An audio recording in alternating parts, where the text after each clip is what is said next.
नमस्कार मंडळी, डॉक्टर सुकन्या कुलकर्णी या आपल्या YouTube चॅनलवर मी आपलं स्वागत करते। चिकित्सा करताना अनेक रुग्ण आम्हाला असं सांगतात की डॉक्टर आम्हाला दही तर खूप आवडतं, पण दही खाल्ल्यावर खूप त्रास होतो आणि त्यामुळे आम्ही दही खायला घाबरतो। हा व्हिडिओ याच कारणासाठी बनवला आहे। जर तुम्ही व्हिडिओ बघत असाल आणि तुम्हालाही जर हेच त्रास होत असतील आणि कंटाळून तुम्ही दही खाणं बंद केलं असेल तर हा व्हिडिओ शेवटपर्यंत बघा आणि चॅनेलला सबस्क्राइब करा। मंडळी, दही हे आयुर्वेदात आम्लरसाचं ग्राही, उष्ण, वात दोष कमी करणारा सांगितलं आहे। खूप जणांचा असा गैरसमज असतो का दही थंड आहे, पण ते थंड नसून उष्ण गुणाचं आहे। या दह्यामध्ये पोषण मूल्य भरपूर प्रमाणात आहेत। जे कृश आहेत, ज्यांचं वजन वाढत नाही, त्यांनी दही नक्की खावं। दही जठराग्नी प्रदीप्त करायला मदत करतं, पाचक स्त्राव वाढवतं। दही हे नेहमी मातीच्या भांड्यात किंवा चिनी मातीच्या भांड्यात किंवा काचेच्या भांड्यातच लावावं, प्लास्टिकच्या भांड्यात लावू नये। विरजण लावून दुधापासून जे दही बनवलं जातं, आयुर्वेदात ते दही अपेक्षित आहे। बाजारातलं दही हे खूप दिवसांपर्यंत टिकतं, त्यात प्रिझर्वेटिव्ह असतात। हे दही अपेक्षित नाही। दह्यावर आंबवण्याची प्रक्रिया झाली पाहिजे, तरच ते दुधाचं दही बनणार आणि या दह्याचे गुणच श्रेष्ठ आहेत। दही पचायला थोडंसं जड आहे, त्यामुळे भूक लागत नाही, पण ते जसं जसं पचायला लागतं तसं तसं अगदी प्रदीप्त व्हायला लागतो। दही जर तुम्हाला बाधत असेल, दह्याचे दोष कमी होण्यासाठी दही हे मुगाबरोबर खावं। मग त्यात तुम्ही मुगाची डाळ वा मुगाची उसळ याच्यावर दही घेऊन खाल्लं तरी चालेल, किंवा पोळी बरोबर खायचं असेल तर दह्यात थोडीशी साखर घालून ते खा।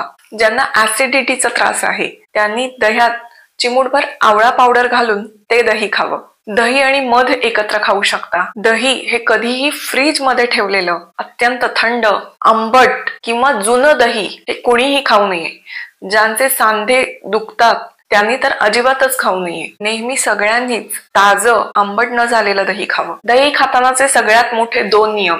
दही हे कधीही रात्री खाऊ नये। रात्री दही खाल्लं तर शरीरामध्ये दही अभिष्छंद निर्माण करतं। अभिष्छंद म्हणजे काय? रात्रीच्या वेळी जर दही खाल्लं तर ते स्त्राव वाढवायला मदत करतं। शरीरामध्ये वेगवेगळे स्त्राव वाढतात याच्यामुळे आणि कफवर्धन होतं। त्यामुळे दही रात्री कधीही खाऊ नये। दुसरा नियम, दही कधीही गरम करू नये। गरम केलं तर ते विषच होतं। त्यामुळे वेगवेगळ्या मोठमोठ्या हॉटेल्स, रेस्टॉरंटमध्ये आपण जेव्हा भाज्या ऑर्डर करतो तेव्हा मोस्टली त्या ग्रेव्यांमध्ये दह्याचा समावेश असतो, किंवा जी लोक बार्बेक्यू ज्यांना आवडतं, पनीर असेल किंवा कोणतंही बार्बेक्यू असेल, त्याच्या मॅरिनेशन साठी सुद्धा दही वापरलं जातं आणि ते दही बार्बेक्यू मध्ये आपण डायरेक्टली फ्लेम मध्ये धरतो, म्हणजे ते गरमच होतं, तर ते दहीही चुकीच्या पद्धतीने पोटात जातं। असं दही सगळ्यांनी वर्ज करावं। ज्यांचं वजन वाढत नाहीये त्यांनी दही हे गुळासोबत किंवा दही साखर पोळी असंही खाऊ शकता। ज्यांना लघवीच्या तक्रारी असतील, लघवी करताना वेदना होणं किंवा तिडीक लागणं, लघवी अडखळत होणं, अशांनी 2-3 चमचे दही घेऊन त्यामध्ये धनेपूड आणि थोडीशी जिरेपूड टाकून चाटण बनवून दिवसातून ते 2-3 वेळेला खाऊ शकता। पण हे खाल्ल्यानंतर किमान अर्धा ते 1 तास त्याच्यावर पाणी पिऊ नये। पण ज्यांना दही आवडतं त्यांनी दही खाण्याचा अतिरेकही करू नये। आठवड्यातून 2-3 वेळेला तुम्ही दही खाऊ शकता, ते सुद्धा आंबट नसलेलं, जुनं न झालेलं दही खाऊ शकता। दही खाल्ल्यानंतर ज्यांचे सांधे दुखतात, कफ वाढतो, अशी ज्यांची तक्रार असते तर त्यांच्यासाठी एक उपाय सांगते। दह्यासाठी विरजण लावताना जे आपण दूध गरम करतो त्या दुधामध्ये थोडीशी बडीशेप किंवा तुळशीची पानं किंवा दालचिनीचा तुकडा, काळी मिरी हे पदार्थ घालून जर दूध उकळवलं आणि त्याचं विरजण लावून जर दही केलं तर ते तुम्हाला बाधणार नाही। हे सगळे दीपन पाचन करणारे पदार्थ आहेत, त्याच्यामुळे जर सांधे दुखत असतील दही खाऊन तर तेही कमी होईल आणि ज्यांचा दही खाऊन कफ वाढतो अशी लक्षणं जर त्यांना दिसत असतील, कफही कमी होईल।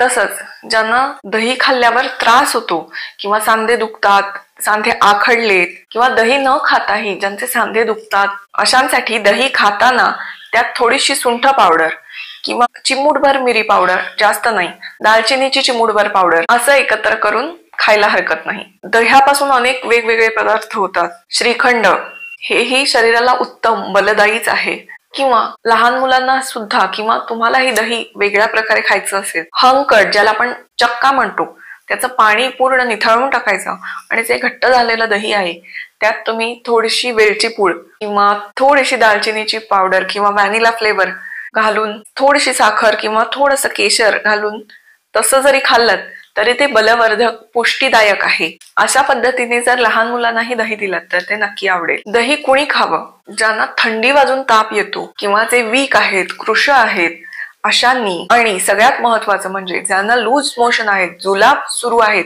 अशा लोकांनी दही आवर्जून खावं। दह्यामध्ये गुड बॅक्टेरिया, म्हणजे सगळेच बॅक्टेरिया काही वाईट नसतात, शरीराला चांगले असणारे बॅक्टेरिया सुद्धा असतात आणि ते दह्यामध्ये आहेत, ज्याला लॅक्टोबॅसिलस असं म्हणतात। तुम्ही बघितलं असेल, जर लूज मोशन होत असतील आणि तुम्ही जर ॲलोपॅथी डॉक्टरांकडे गेलात तर त्यांच्या गोळ्यांच्या यादीमध्ये एक लॅक्टोबॅसिलसची गोळी नक्की असते। मग जुलाब लागल्यावर जर तुम्ही दही खाल्लं तर ते ताजंही आहे, तुमची एक गोळी खाणंही कमी होतं आणि दह्याचे बाकीचे गुणही तुम्हाला शरीराला मिळतात। दही हे ग्राही आहे। लूज मोशन मध्ये काय होतं तर मलाला द्रवता प्राप्त होते। दही हे ग्राही सांगितलं आहे। ग्राही असल्यामुळे मल बांधून ठेवायला, मलाची कन्सिस्टन्सी ही नॉर्मल करायला दही मदत करतं। शिवाय यात जे गुड बॅक्टेरियाज आहेत ते आपल्या आतड्यांच्या आरोग्यासाठीही अतिशय महत्वाचे आहेत। त्यामुळे दह्याचं सेवन लूज मोशन मध्ये जरूर करावं। मगाशी सांगितल्याप्रमाणे ज्यांना वजन वाढवायचं आहे, जे कृश आहेत, त्यांनी दही थोडंसं साखर घालून पोळी बरोबर खाल्लं तर ते अधिक बल्य आहे। दही कुणी खाऊ नये? रात्री दही कुणीच खाऊ नये। ज्यांना व्याधी आहे किंवा जे निरोगी आहेत त्या कुणीही दही रात्री खाऊ नये। गरम केलेलं दही खाऊ नये। जे स्थूल आहेत, ज्यांचा कफ मेद जास्त आहे, अशा लोकांनी दही थोडं जपून खावं। तसंच दही हे थोडं शोथ वाढवणारं आहे, म्हणजे ज्यांच्या अंगावर सूज आहे त्यांनी दही त्या अवस्थेमध्ये खाऊ नये। तसंच आंबट दही खाऊ नये। ते दही सेट झालं नाहीये व्यवस्थित, ते दही खाऊ नये। आज आपण दही कुणी खावं, कुणी खाऊ नये, कसं खावं आणि कधी खावं हे बघितलेलं आहे। काही गृहिणी असंही म्हणतात का आमचं दही नीट लागत नाही, त्याच्यासाठी काही उपाय आहेत का? तर ह्याच्यावर आपण दुसरा भाग घेऊन येणार आहोत।